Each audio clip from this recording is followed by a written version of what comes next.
Horace Satire 1.4. These are the topics that shall be covered. Let us start our discussion with the concept of satire. Satire came from the word satura, Latin word satura.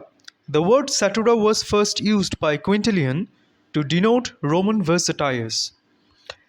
Satire is a literary form which can be a poem, drama, or other, where parody, irony, burlesque, derision, ridicule, these methods are used to portray shortcomings, vices, follies of human or society. Obviously, here the intention is to correct by portraying the aberration. There are basically three types of satires: Juvenalian satire, Menippean satire, and Horatian satire. Juvenalian satire is named after Juvenal. Now, Juvenalian satire is quite harsh because it would target one individual or subject and as if it would just tear him up. So, it's very harsh in a vicious way. Now, if you think about Menippean satire, which came from the name Menippus, the satirist Menippus, it is similar in terms of harshness. But the thing is that here you would find a more general target. Not usually one individual is targeted in Menippean satire. While we are talking about Horatian satire is very, you can say, mellowed in nature. It would target one individual or subject and treat in a very loving manner. Okay, you won't find any harshness in Horatian satire. Now let us talk about Horace. Full name of Horace was Quintus Horatius Flaccus. He lived in between 65 to 8 BC. He was born in Samnite, which was the southern part of Italy. Now, let me tell you, his father was one of the libertines. Now, in this time, libertine, the word used to refer to those people who were slaves in the beginning of his life but somehow got liberty. So, his father was a libertine, and because he was a libertine, he couldn't get any respectable position in the society even after rising to prosperity. So, that is why he was desperate to see his son in a respectable position of Rome, and this is why he sent Horace to Plato's academy. Now, Horace interestingly joined the army against Octavian, but ultimately, when Octavian became the ruler, he took the name Augustus and he offered his pardon to many, and among who this Horace was also there. So Horace became one of the revered poets in the time of Augustus. Maecenas became his patron as well. Now you'd find this Horace's satire 1.4 is addressed to Maecenas, his friend cum patron. These are the works. You would find part one of satires, part two of satires, epodes, four segments of odes and all that. Ars Poetica is also one of the important books by Horace. Now let us talk about Horace's satire 1.4. That means fourth number satire from the first book of satires. Now these two books of satires are also called sermons. Okay. Now, one thing is important, that Horace's muse is Pedestres. Pedestres is the muse who goes afoot. Why? Because according to Horace, he took his materials for his poetry from the day-to-day conversations. So that is why his muse is someone who goes afoot. Now, this book, this particular satire 1.4 is addressed to his friend cum patron Maecenas. So automatically the readers here are eavesdroppers. Horace's satire 1.4 begins with the praise of Roman and Greek poets and dramatists, specifically Cratinus and Aristophanes. Cratinus, Aristophanes, and all the elder comic poets, great and small, if ever a worthy in those ancient times, deserved peculiar notice for his crimes. Adulterer, cutthroat, never to dwell or thrive, portrayed him without fear in strong relief. So the aim of satire is to correct or rectify people by portraying the vices, follies, and all that. And in ancient times, in the times of Aristophanes, the satirist could portray the viciousness, follies, and others of other human follies without any fear of anyone. But now the situation has been changed. Now, if a satirist would try to point out these shortcomings of people, then they would be treated in negative way. From these, as linear air Lucilius springs, now Horace moves on to praise Lucilius and says that Lucilius is one of the worthy successors of Aristophanes and Cratinus. From these as linear air Lucius springs, the same in the all points save in tune he sings. A shrewd keen satirist yet somewhat hard and rugged if you view him as a bird. For this was his mistake. He liked to stand, one leg before him, leaning on one hand, pour for 200 verses in an hour, and think such readiness a proof of power. So, this is the way Horace's satires work. First, he would take some humble note. He would be humble in the first, then he would go on to criticize. So here, Gaius Lucilius is being referred to. He was born in 180 BCE. He was considered one of the chief exponents of satires. Horace is criticizing Lucilius, but after praising him. Horace says that Lucilius was one of the worthy successors of Cratinus and Aristophanes and other great satirists. But his fault was the fact that he used to write without ever considering to revise his writings. And he used to boast on his readiness as a proof of power, or rather his spontaneity. And as Lucilius was reluctant to revise his writings remain rugged and seem quite harsh while reading, according to Horace. Now, Horace is referring to one of his contemporary poets, Crispinus. Horace is saying to Maecenas that, look, Crispinus is coming. And what Crispinus wants, let us see. Here comes Crispinus, wants to bet with me and offers odds. A meeting, if you please. Take we our tablets each, you those, I these, name, place, and time, and umpires. Let us try who can compose the faster, you or I. So that is the point where Crispinus wants to bet. Crispinus wants to compete with Horace regarding who can write, who can compose faster. See how Horace is responding. Thank heaven that formed me of unfertile mind, my speech not copious, my thoughts confined. Now, this is the way Horace's satires work.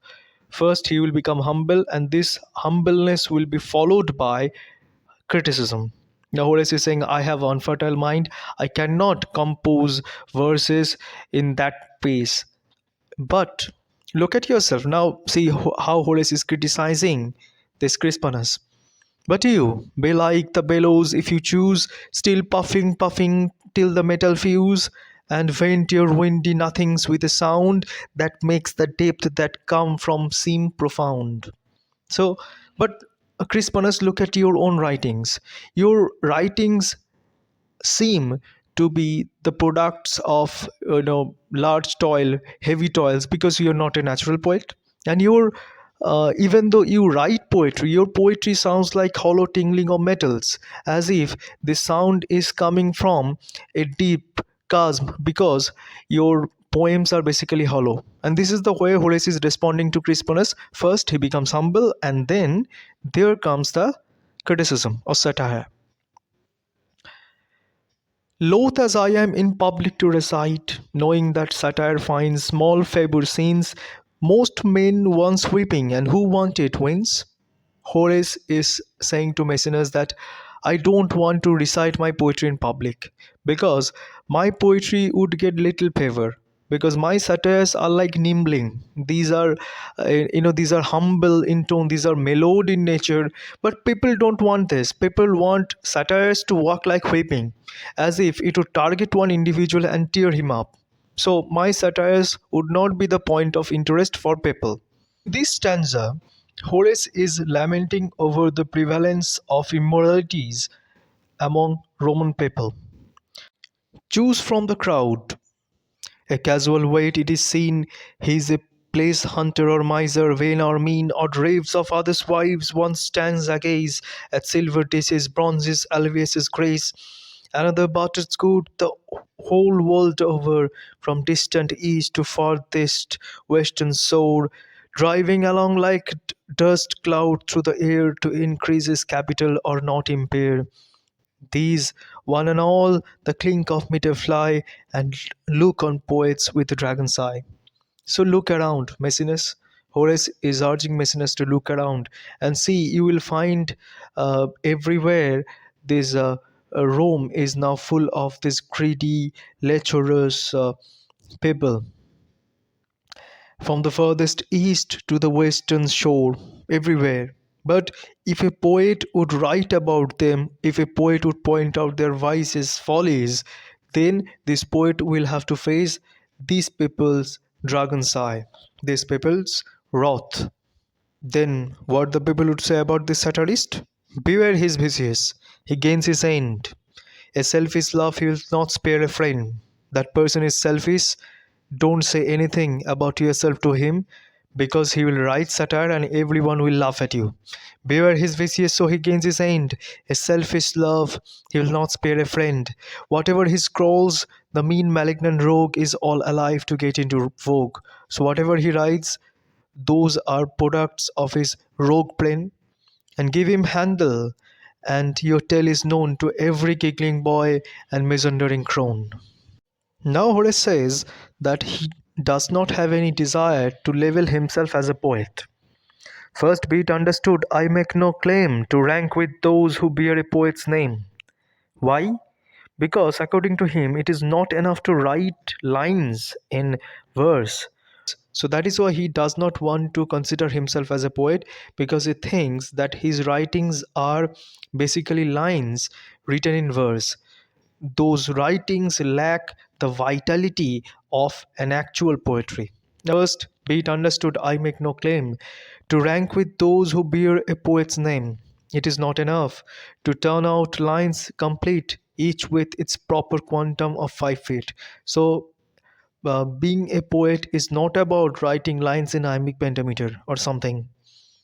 Colloquial verse a man may write like me, but trust and authority is not poetry. But Horace is saying, I am claiming that my writings are not poems. No, keep that name for genius, for a soul of heaven's own fire, for words that grandly roll. So Horace is saying, keep that tag of poet for someone who is divinely blessed. Hence, some have questioned if the muse we call the comic muse be really one at all. So here Horace is asking that Horace is saying that Horace has doubt whether there can be any comic muse, because comedy is about prosaic effect. Even though lines are in verse, but the appeal is prosaic. Her subject never aspires, her style never glows, and save that it talks in meter, she talks prose. Strip what I write or what Lucilius wrote of cadence and succession, time and note, reverse the order, put those words behind that went before, no poetry will find. Horace is saying that if you take my poetry and Lucilius's poetry, and if you just reorder the lines and remove the verse, you will not find any poetry. But break this line. When battle's brazen door, blood bolted discord from its fastening toll. If you break this line, if you remove verse from this line will remain a poetry because of its vitality. It is Orpheus is mangled by Maenads, still the bird remains, unlimb him as you will. So there is a mythological reference. Orpheus's limbs were dissociated by Maenads, but still the music, the cadence of Orpheus remained. Similarly, a true poetry will remain a poetry even though its limb, that is, verse, is dissociated. Caprius and Celsius were to court informers, and Romans used to look down upon them because they would betray after gaining reliability. So they used to treat Caprius and Celsius heinously. Romans used to treat the satirist in the same way because uh, you know they would the satirist, the poet, would get same amount of hatred as Caprius and Celsius used to get. Then the speaker, Horace, would continue to say that his good reputation as a satirist has something to do with his father's upbringing. First, he would say that he does not want to read out his satires in public, but he likes to read out his satires in close quarters. And his reputation as a good satirist has something to do with his father's teachings. Because of his father's teachings, he is now a good person. In uh, three stanzas, he would continue to say that how his father's teachings have made him a better person. When my good father taught me to be good, scarecrows he took of living flesh and blood. Thus, if you want me not to spend but spare. So his father used to teach him to spare and not to spend. That means not to become vengeful, but to pardon people, mercy people. The moderate means I owe to his wise care. Scarecrows he took of living flesh and blood. That means his father used to exemplify by showing the people, by showing the examples. His father used to show people, the derailed people, and used to say that don't be like them because people hate them. It was so the moderate means I owe to his wise care. It was see that life that sons of Albius leads. So his father used to say that look at Albius' sons. How does he lead his life, and it will lead him to ruin. So see the life that son of Albius leads. Observe the bearers, the vilest of ill weeds. Plain beacons these for headless youth, whose taste might lead them else a fair estate to waste. So don't be like them, otherwise you will end up ruining everything you have if you continue to embezzle like them. So don't embezzle, be wise. It was thus he formed my boyhood. If he sought to make me do some action that I ought, you see your warrant there, he would say, and clench his words with some grave member of the bench. So, whenever Horace was about to make some mistake, Horace's father would say that there you cross the mark with the authority of a senator, as if, the graveness of a senator, with the graveness of a senator, his father used to point out his mistake and used to stop him before making mistake. So too with things forbidden. Can you doubt the deed's deed? A deed on honest man should scout, when just for this same matter, these and those like open drains are stinking neath your nose? Thus I grew up, unstrained by serious ill. Though venial faults, I grant you, haunt me still. Thus, Horace is saying that thus I grew up, and that is why I don't have so many mistakes. But I can assure you that I have certain faults of which I am concerned of, and I am trying continuously to correct those. Yet items I could name retrenched even there by time plain speaking individual care. So Horace is saying that with individual care, I am desperate to correct my mistakes, to correct my faults, and that is what separates Horace from others, and that is what makes Horace a unique person, because he is always in the process of being a good person, being a better person. For when I chance to stroll or lounge alone, I am not without a mentor of my own. So Horace is saying, whenever I walk alone, I I continuously talk to myself and try to be a better person. So Horace knows that he is not free from vices, but he is always willing to rectify himself. These self awareness and self reflection are the superior qualities that the speaker possesses. In conclusion, the speaker asserts that his superior moral position and And this is the way the poem ends. Horace would say that don't take whatever I have told you seriously, otherwise a throng of poets would come and attack me. Critical issues on Satire 1.4. Satire 1.4 as a Horatian satire. So Horatian satire is not harsh like Juvenalian satire. It would target individual or subject and treat it a very loving manner, as if Horace at one point is saying in this satire 1.4 that his satires are like nimbling, as if he is trying to point out the mistake and is urging you to correct those. It is not never like whipping. So, Horace, in this satire, defends himself as a satirist from all possible criticism.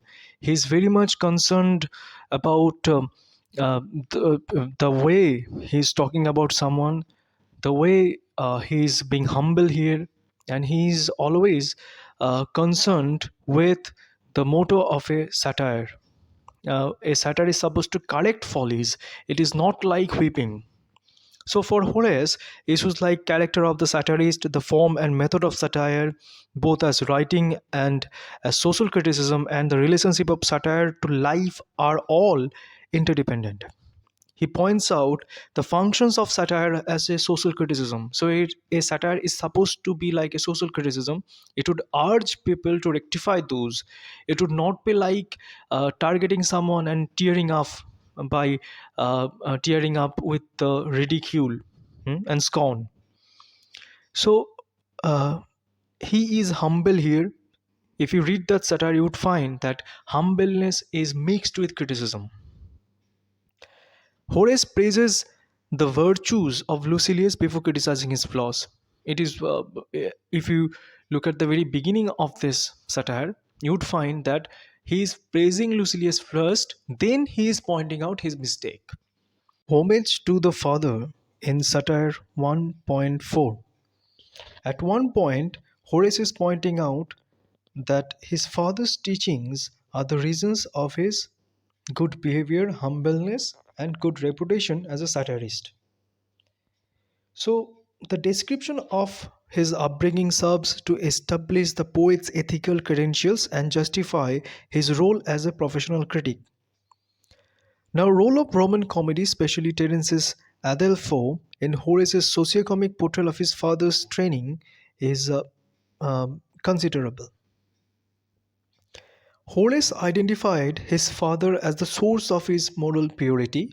In referring to his father, Horace distinguishes himself from Lucilius, his literary predecessor, who is clumsy and verbose and also manages to define the principles of Horatian satire. Now, while referring to his father, he is pointing out at one point the difference between Horace and Lucilius is emerged. What is the difference? Lucilius did not ever considered to rectify his mistakes and to revise his writings, but Horace is exactly the opposite. Horace is always eager to correct himself as a person, correct his writings, revise his writings, and he is always in the process of being a better person. And all of these is because of his father's teachings. So when my good father taught me to be good, scarecrows he took of living flesh and blood. Thus, if he want me not to spend but spare, the moderate means I owe to his wise care. The poet shift from public criticism to more private concerns and stock characters. These are reminiscent of new comedy, which suggests that the Horatian satire would engage with moral deficiency in a light-hearted manner, but at a more sophisticated and personal level. Horace's father's concern for practicality is something which is very considerable here. His father is to show people whom others didn't like, and is to say that don't be like them. So here you can find the emphasis is on the empirical method and reliance on sense perception, which is an Epicurean method of learning. Such teachings provided him with an acute cognitive awareness of the vices, challenges, temptations associated with the living in contemporary Rome, like political corruption, sexual promiscuity, uh, insatiable greed in addition to the economic and sexual vices and all that. So Horace's reference to his father can be compared to Alexander Pope's passing reference to his father's upbringing in an episode of Dr. Arbuthnot. Born to no pride, inheriting no strife, nor marrying discord in a noble wife, stranger to civil and religious rage, the good man walked innoxious through his age. But here you can find that an episode of Dr. Arbuthnot is a Juvenalian satire which is very harsh to his subjects, not like Horatian satire. Epicurean philosophy in satire 1.4. Epicurean, this name came from the Greek philosopher Epicurus, who was an author of an ethical philosophy of simple pleasure, friendship, retirement. Now, let me first tell you something about Epicurean philosophy. Epicurean philosophy believed in perceptory knowledge. That means knowledge gained through uh, sensory perceptions. It does not rely too much on scriptural knowledge. Uh, this Epicurean philosophy also talks about free flowing of emotion. It is not a supporter of Stoicism, hmm? and there are certain pedagogical concerns of Epicurean philosophy. In this regard, Horace's Satire 1.4 uh, comply to Epicurean philosophy. So, and Epicurean philosophy is concerned with ethicality as well. Let me tell you, Horace was a part of Epicurean group of philosophers. That group included Virgil, various Rufus, Ploticus, Tucca as well. This philosophy was also concerned with the freedom from anxiety. So, if you look at Horace's Satire 1.4, it is about ethicality. It does have pedagogical concerns. It is about free flowing of emotion, because in this satire, Horace is just speaking out his mind. Okay, and it is not about stoicism, because it is just uttering whatever mind is trying to unfold. And here also you can find this freedom from anxiety, because Horace here is trying to find out a solution to the way Romans used to tag satirists as poison bag of malice and all that. So in this sense, Horace's satire does comply to Epicurean maxims as well. First of all, it is about sensory knowledge. It is about knowledge gained through sensory experience. Remember Horace's father's teachings. Horace's father used to talk about vices, follies, and all that, but he used to point out certain persons that don't be like him. So that sensory knowledge, that knowledge gained through sensory experience, is the point of emphasis in Epicurean philosophy. It is concerned with ethicality as well. So in the entire satire 1.4, you can find that Horace is concerned with ethical approach and being humble as well. These are the references. Thank you.